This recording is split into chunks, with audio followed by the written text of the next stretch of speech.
میں مشورہ میں تو کہہ رہا ہوں کہ ان کو ایسوسیٹ کیا جا سکتا ہے، کیا جا سکتا ہے، بہتر طریقہ یہی ہوگا نا خان صاحب کہ وہ ان کو کورٹ میں بلا دیں ساروں کو، جن لوگوں کو کوئی مسائل ہے اس قسم کے.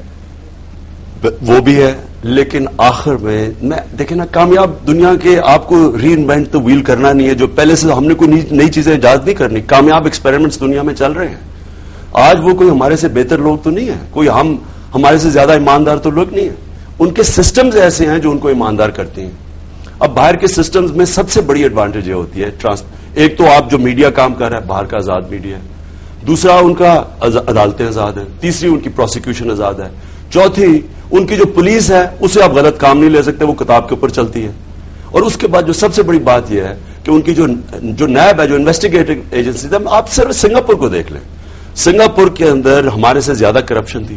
ایک ایماندار پرائم منسٹر ہے لی کوان یو، اس نے سب سے پہلا کام کیا کہ اس نے اپنی جوڈیشری کو اور اپنی احتساب بیورو جو وہاں تھا، کرپشن بیورو اس کا نام تھا، اس کو مضبوط کیا. 3 سٹنگ منسٹر کو اس نے کنویکٹ کیا. آج سنگاپور کو دیکھیں کدھر ہے، آج ہم کدھر ہیں.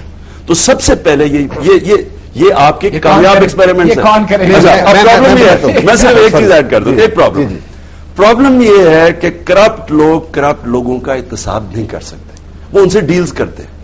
اور یہ ہمارا آج تک، اگر آج ہمیں کرپشن نہیں پکڑی گئی، اور آج تک اگر کرپشن اب ٹرانسپیرنسی کی رپورٹ ہے، میں تو انٹرنیشنل کی رپورٹ ہے، میں تو نہیں کہہ رہا، اگر وہ آج رپورٹ کرے کہ پاکستان میں کرپشن اور جو بھی انہوں نے ہمیں اعزاز دیا ہے اور بڑھتی جا رہی ہے، اور مشرف کے دور میں بڑھنی شروع ہوئی اور بڑھ گئی، وہ اس لیے ہے کہ جب آپ کرپٹ لوگوں کو نہیں پکڑیں گے، آپ کیا پیغام دیں گے قوم کو؟ آپ یہ کہیں گے کرپشن پیز، کرپشن میں نفع ہے. جب تک آپ عوام کو یہ میسج دیں گے کرائم، جرم سے آپ کو فائدہ نہیں ہوگا، تب تک جرم بڑھتے رہیں گے، اور آپ اوپر سے لے کے نیچے تک معاشرے کو کرپٹ. کون یہ نظام بنائے گا؟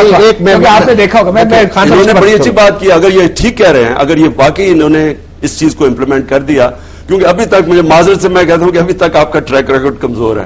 ایک مشرف کا بنایا ہوا جج، جو ایک آزاد چیف جسٹس نے ڈوگر کے ساتھ آپ نے سٹینڈ لے لیا، اس ڈوگر کو، جس کو اب چیزیں یہ جو پنجاب، وہ جو اس کی اسکینڈل میں نکل رہی ہیں ہارس اسٹیل میں، کہ وہ وکیل پیسے لے رہے ہیں اس کو خریدنے کے لیے، کہ فکر نہ کریں ہم اسے کیس دلوا لیں گے.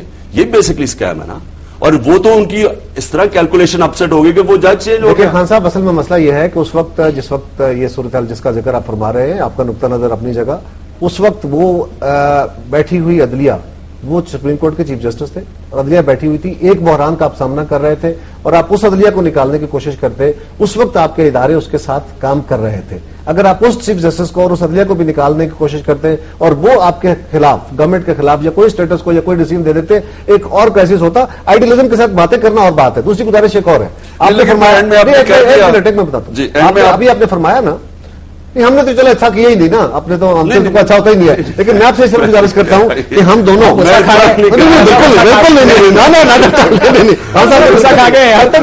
میری گزارش آپ سے خاص طور صرف یہ ہے، ہم جس سماج کا حصہ ہے نا، اس سماج کو ہم نے گریجولی، ہم ہمیشہ آپ کی جتنی گفتگو ہوتی ہے اس میں 99% یہ ہوتا ہے کہ آئیڈیلزم ہمارا امریکہ ہوتا ہے یا ہمارا ویسٹ ہوتا ہے. میں اس پہ بتا دیتا ہوں ہوتا کیا ہے. ابھی ہمارا ایشو یہ ہے، آپ نے بڑا درست فرمایا کہ ہمارے ہاں تھانے میں، ہسپتال میں، اسکول میں، پٹواری کے پاس، ہر جگہ ٹیکس والے کے پاس ہمارا اسٹیٹ میں انفلوئنس سسٹم ہے. آپ بھی تھانے والے کو فون کرتے ہیں، میں بھی تھانے والے کو فون کرتا ہوں. آپ بھی انڈیپینڈنٹ اپنی الیکشن پالیٹکس کرتے ہیں، آپ کے حلقے میں بھی لوگ لڑ پڑتے ہیں. تو یہ ایک سسٹم ہمارے ہاں ایوالو ہو چکا ہے. اگر آپ چاہیں کہ اس کو کوئی نظام، کوئی فرد، یا آپ اس کو ایک دن میں ٹھیک کر سکتے ہیں، تو آپ ہمیں کو میکنزم بتا دیجئے. اور دنیا میں کوئی ایسی ریاست میکنزم بتائیں گے، میں مہاتر محمد سے بڑی لمبی میٹنگ، کیونکہ میں سمجھتا ہوں ایک رول ماڈل ہے ہمارے لیے. جب وہ آئے تھے ہمارے جتنا پر کیپٹا تھا $550، جب وہ گئے تو 9000 پر کیپٹا تھا. اور ملیشیا آج دیکھیں، میں ملیشیا پہلے دیکھیں، اب پچھانا ہی نہیں چاہتا. چینج کیا نا ایک لیڈر نے، میں نے اسے سسٹم کے تحت کیا، لیکن جو ہمارا دوست بول کے اس کی ہسٹری آپ سے زیادہ نہیں جانتا. لیکن میں کھول دیتا ہوں ساری. نہیں، لیکن کیا نہیں ہوا. اور مہاتر صاحب نے خود ان پہ کیا کیا. مہاتر نے جو سب سے بڑی کام جو کیا، اس نے کیا کہا؟ اس نے کہا کہ دیکھیں، اگر آپ ٹاپ لیول کی کرپشن ختم کر دیں، کرپشن مینیجبل ہو جاتی ہے. اگر آپ کے جو اوپر کے لیول ہے نا، ان کو ایماندار کر دیں، کرپشن آپ کے ملک کو نقصان نہیں پہنچاتی. تو یہ کون کرے گا؟ لیکن اوپر سے اگر کرپشن یہ آپ بتائیے کہ اگر آپ کی آزاد عدلیہ بیٹھی ہے، آزاد آپ کی ایجنسیز بیٹھی ہوئی ہیں، سیاستدان ہم ایک اس وقت کمزور، ایجنسیز کیسے آزاد نا؟ ایجنسیز ہمارے پاس کتنی ہیں جی؟ نہیں، کون سی آزاد ہے؟ کون سی نہیں ہے؟ آپ کس مجھے نہیں بات پتا، کریں؟ مجھے نہیں پتا، آپ کو مجھے زیادہ مجھ سے پتا ہے. آپ تو ہر وقت ان کے خلاف باتیں کرتے ہیں اور ان کا اور جائز آپ کا حق ہے. لیکن میں یہ کہتا ہوں خان صاحب اصل میں مسئلہ یہ ہے کہ اس وقت عدلیہ کیا کرے گی کاریا صاحب اس میں؟ یہ کون سا نقطہ ہے؟ کون سا؟ عدلیہ آصف زرداری صاحب کو کہے گی آؤ میرے پاس تمہارے خلاف یہ کیس بھائی جان ہے. کیس تو آپ لوگوں نے بنانا میری ہے. گزارش سن لیجیے. عدلیہ یہ کر سکتی ہے اسٹیل مل کے اوپر کس نے کیس بنایا؟ گورنمنٹ نے بنایا. عدلیہ نکال لے آؤ، سو موٹو کا اختیار ہے. اور ہم نے ارے وہ اور سن لے، اخبار میں چھپتی ہے تو ایک سن لے. منٹ بھائی جان، ایک منٹ. ہم نے خود چودھری نثار صاحب جو لیڈر آف دا اپوزیشن ہے ان کو لیڈر آف دا ہم نے پبلک اکاؤنٹس کمیٹی دی ہے. وہ سو موٹو نوٹسز کے تحت بھی اپنی کاروائیاں کرتے ہیں. ان کو مکمل اختیار حاصل ہے ان کے پاس. اور چودھری نثار بڑے ایکسپیرینسڈ آدمی ہیں. اب اگر کائرہ صاحب پہ کرپشن کا کوئی الزام ہو، چودھری نثار صاحب آپ کو کیسے بلائیں گے؟ کیوں نہیں بلائیں گے جی؟ وہ دید لحاظ وہ چلو بھائی. اچھا یہ ایک تو ہماری یہ بات ہم کریں کوئی اچھی بات ہم سے ہماری ہے تو اس کو دیدار میں ڈال دیں. کیوں دیکھیں نا، آپ یہ دیکھیں آپ کا حق. دنیا میں کبھی بھی ہاں پبلک اکاؤنٹس کمیٹی کا ایک رول ہے، لیکن وہ رول اگر اتنا بڑا ہو گیا اس لیے کہ باقی چیزیں کام نہیں کر رہی. دیکھیں اصل آپ کی ہوتی فورمز تو ہیں ہے نا. آپ کا اصل میں آپ کی گورنمنٹ کی ذمہ داری ہوتی ہے کرپشن کو کنٹرول صاحب ہماری بالکل ہے. میں صرف یہ کہہ رہا ہوں کہ ہم نے اپنے ہاتھوں پاکستان کی تاریخ میں پہلی دفعہ لیڈر آف دا اپوزیشن جن کا بڑا سخت ویو بھی ہے اور پازیٹو ہے چیز. ہم نے ان کو کہا جی آپ بلکہ میں آپ کو ہمارے دوسری بھی تعریف کر دیتا ہوں آپ کی. ایک آپ نے یہ کیا، دوسرا آپ نے جو بھگوان داس کو پبلک اکاؤنٹ سروس کمیشنر کا بنایا، یہ بھی پازیٹو ہے. وزیر اعظم صاحب نے ایک اور گزارش ہوں، وزیر اعظم صاحب نے خود اپنے بیورو کا جو ان کا وزیر اعظم ہاؤس ہے یا وزیر اعظم سیکریٹریٹ ہے اس کا سب سے پہلے کہا ہے کہ میرا سب سے پہلے پبلک اکاؤنٹس کمیٹی اور آڈیٹر جنرل کو جا کے کہا کہ پہلے میرا آڈٹ کریں. اچھی بات ہے، نہیں کرنا چاہیے، لیکن یہ سٹارٹ ہے. اب ایک دم اگر آپ چاہیں کہ سارے انقلاب جو ہے آپ نے مجھے کہا کہ میں مڈ ٹرم الیکشن چلے میں دوہرا دو لوگوں کے لیے. آپ کہتے ہیں کہ کرپشن ہے، نظام درست نہیں ہے، نیب بنانے کی ضرورت ہے یا اکاؤنٹیبلٹی کا ادارہ بنانے کی ضرورت. پھر تو نظام درست کرنے کی ضرورت ہے نا خان صاحب. یہ مڈ ٹرم الیکشن میں عرض کروں نا، دیکھیے میں نے آج پشاور میں کہا، میں پہلے بھی کہہ رہا ہوں، میں مڈ ٹرم الیکشن پہلے آپ کو واضح کر دوں کہ ہماری تحریک انصاف کو اس وقت سوٹ نہیں کرتا، کیونکہ ہماری پارٹی بن رہی ہے جو گورنمنٹ سے ڈسکنٹینٹ ہے، نوجوان خاص طور پہ. اور آپ نے برٹش کاؤنسل کی ایک سروے رپورٹ پڑھی ہے کہ 90% نوجوان پاکستان کا سمجھتا ہے کہ یہ نظام اور یہ جو پولیٹیکل پارٹیز ہیں ڈیلیور نہیں کر سکتی، اور گورنمنٹ بھی یہ نظام ڈیلیور نہیں کر سکتا. یہ 90% ان کی سروے ہے. ہمیں اس سے فائدہ ہو رہا ہے، نوجوان ہمارے پاس آ رہا ہے، ہماری پارٹی بن رہی ہے، ہماری 18 سال اوپر رکھ دیا. بالکل آپ کو بالکل کیا آپ نے. تو میں یہ کہہ رہا ہوں کہ ہمارے لیے تو فائدہ ہے، تنظیم ہماری بن رہی ہے. ہمیں تو جتنی دیر یہ گورنمنٹ لاسٹ کرتی ہے، اور خاص طور پہ جو ماشاءاللہ فرینڈلی اپوزیشن ہے، مجبور ہے یا فرینڈلی ہے میں یہ جانتا نہیں ہوں، بلکہ اپوزیشن ہی نہیں ہے یہ تو اس وقت. یہ تو بلوچستان کی طرح گورنمنٹ بن گئی ہے.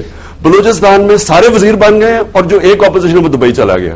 اب یہاں بھی ایک کے پاس سندھ ایک پارٹی کے پاس، ایک کے پاس کراچی، ایک کے پاس پنجاب، ایک کے پاس سینٹر. اور وہ اپوزیشن ہی ختم. سارے کہہ رہے جی نظام بچانا ہے. کافلی میں صرف یہ کہہ رہا ہوں کہ میں یہ اگر نظام اور کاف لیگ وہ بیچاری مشرف کا بوجھ کے اندر پھنسی ہوئی ہے، وہ منہ کھولتے ہیں تو وہ کہتے ہیں آپ ہی نے این آر او دلوایا.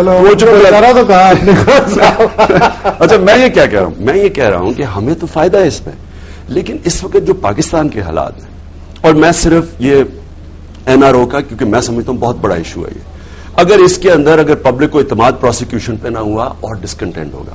اس کے علاوہ یہ جو سکیمز جو ہر روز آ جاتے ہیں، اور پھر ایک چیف ایگزیکٹو جو اس وقت پریزیڈنٹ ہیں ان کے اوپر ڈائریکٹلی چیزیں آتی ہیں، اس سے ان کی ایبلٹی پاکستان میں گورن کرنے کی کم ہو جاتی ہے. کیونکہ وہ آپ تقریر سن لیں نا، ایک تو مجھے انہوں نے میں اپنے آپ کو بڑا سمجھتا ہوں کہ ان کو اتنی بڑی تقریر میں مجھے بھی پوائنٹ آؤٹ کر دیا 12 اور ملک میں حالات دیکھیں آپ کیا کیا نہیں ہو رہا اس وقت. اور یہ جو ہونے والا ہے، اگر یہ انہوں نے سرج استعمال کر کے 30,000 فوجی بلوا کے اگر انہیں وہاں تباہی شروع کر دی، جو دو ہے نا، یا تو اس کے ذریعے وہ گورنمنٹ بنا دیں گے کنسنسس کی اس پریشر میں، اور یا پھر وہ کریں گے کہ ان کو ایلیمنیٹ کریں.